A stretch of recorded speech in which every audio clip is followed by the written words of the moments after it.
So we're back with Riverdale, Chapter 7, In a Lonely Place. The whole juxtaposition at the beginning of this episode, seeing the old school Americana that Archie is known for, he's loved for pretty much in the old school dinner with all the different colors and the bow tie and the classic looking wear, and having that be Jughead's dream at the beginning and him saying we'll never have this Americano, this classic look again. I thought that was a really good and intriguing way to grasp people back into the series. Seeing all the characters like that, it was so good. Jughead in the classic hat, not the toque that he wears now. It was really interesting. It was really fun.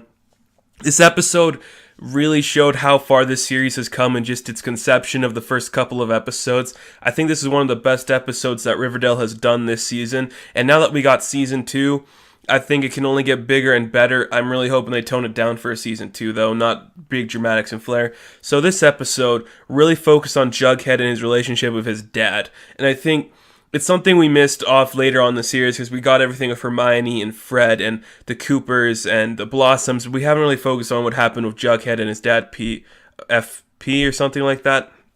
It was really interesting to see that. Really good angle. Learning the back story that Jughead's dad has with Fred Andrews. It's just really interesting because, this is a small town. All these people already know each other. So just learning about what happened to him, how they were partners, and then how he made a few mistakes that led him to get fired from the company, even though Fred's bailed him out numerous times. He lost his wife and daughter, and they're off living somewhere else now. And there's just so much backstory that we learn about Jones and everything of his family and all that. It's really cool. Really helps make his character more intriguing, and we know that he's part of the Serpent Society. We've seen that earlier on, which makes you think, how big is Riverdale that they have a gang in the South Side? It's weird, but no, it was really nice. Jughead in this episode really stood out. Cole Sprouse really showed how good of an actor he can be, coming off of just being on the Sweet Life series. Everything he did here, it just really blew me away. The way he acted at the beginning, all the way through this. And I'm really glad that they're giving Jughead a relationship with Betty. I could have easily seen this going as to just a love triangle of Archie, Betty, and Veronica, but the fact that they're giving Jughead this chance to be a bigger, more important character in the world than just being the sideback character, it's really nice, it's really cool. And I really think that he has good chemistry with the character of Betty, that their relationship works for what the series is trying to display and all that. I'm really excited to see where that relationship can go further. You can tell these people, they're friends, they have really good chemistry. I can see them ending up together in the long run, and it make a lot of sense for that story. I think another thing that we saw in this episode when we go to the diner with Jughead and Archie and their dads, just seeing the different way between how the characters are, and you can see that there's them that like music, and then there's people that like writing, and I think Jughead is a really good contrast to a bunch of the other characters, because he's not focusing on the music. So we got Archie, we got Josie, and even Miss Grundy focused on the music. But Jughead's trying to tell a story. He wants to write something important, impactful, and I think that's really cool. Because, someone who likes to write, that's really interesting to see. And it's a good contrast. Again, like I just said, it's a good contrast for all the stuff we're seeing with the important characters learning music and stuff. So that was really cool. And we have reason to believe that Jughead could have killed Jason. He was in a juvenile detention center before. He tried to burn down an elementary school. I like that angle. It just shows Jughead comes from a broken home when he was acting out. He was bullied, and there's a lot of stuff that could lead him to believe that he is a suspect, and he would be a suspect. At the end of the episode, we see that Jughead's dad has Jason's football jacket in his closet in his house, and it shocked me to see that. I didn't want to see them pull Jughead's dad into a big story here. I think just the side off where he's just important to Jughead's story, I think is better. But if they're going to put him in the full thing, I understand. I get why they would do that. It makes sense. And I'm excited to see where the story goes with him. I want to see him get better because it's really heartbreaking, every scene that him and Jughead had where they're talking about, you need to get better, Dad. Don't you want our family to be whole again? That was really impactful. It was really beautiful. And everything with him and Fred Andrews, it was just intense. It was real. It just felt really nice. So going away from all the stuff with Jughead and his dad in this episode, this show could be called Coopers versus Blossoms, and it would still make sense because the rivalry between these two families, like they say in the promos, it's Hatfield and McCoys. They have so much background and so much history that you don't get why they hate each other so much, except for the great grandfather shooting thing. And who cares? People die, whatever. It was a different time. And yeah, let's just put all our bases for hating each other on that, whatever.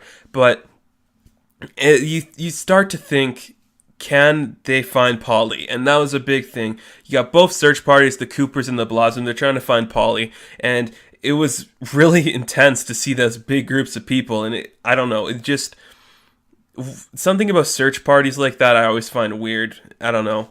It just wasn't for me, but I get the rivalry between these two families, and then when they find out that Polly's pregnant, you think the Blossoms actually want to help Polly.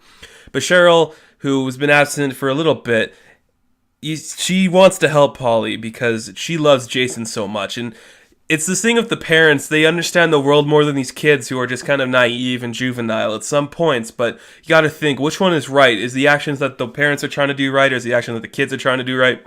Either way, Cheryl did really good in this episode. She genuinely cares about Polly and Betty and wants to see everything good for her niece or nephew, and I think that's really nice. That's a really good thing that the show did, is not make you hate any of the characters, really. Sure, some of them make some bad decisions. Sure, you might think Cheryl's a bitch sometimes. You might think some people, like the parents, are bad or they're not very nice. But at the end of the day and at the core of the story, they're still nice people. They're still genuine people. And something I haven't brought up before that I just want to talk about is every time Betty's dad comes on screen, he just looks like he doesn't know what he's doing there. I think the actor, he's doing really good portraying the character he is, but he just looks kind of stupid sometimes. So the Coopers and the Blossoms, that rivalry, it was really prominent in this episode. It's really beautiful in this episode. One of the highlights of it.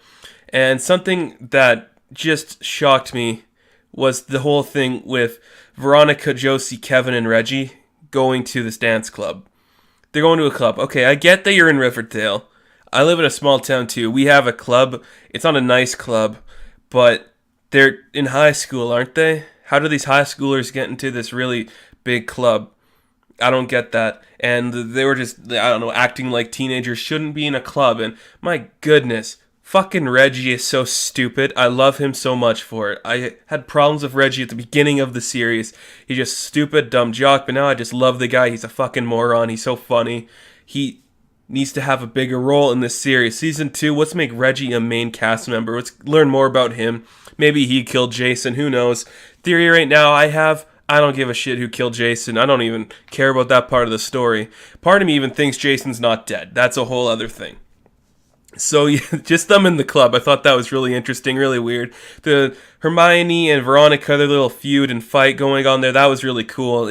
Again, it's a mother and daughter relationship. It has its up and downs like that. And even everything with Archie in this episode, where he's really just trying to help everyone, be the good guy that we haven't seen before. And something I noticed in his room, he's got DC Rebirth posters. That's pretty cool.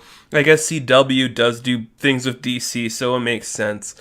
And yeah, it just looked really cool. So Archie, he did really good this episode. And I think one of the things that's really good in this episode too was the relationship between Betty and Jughead. That's a really good standout, something to be really proud of. And I'm excited that they took that angle with the characters. So that's all I got for you. That's all. That's my review of this episode. Hope you like it. If not, I don't care. Maybe Jason's not dead. So yeah, see you in the next one. Good luck.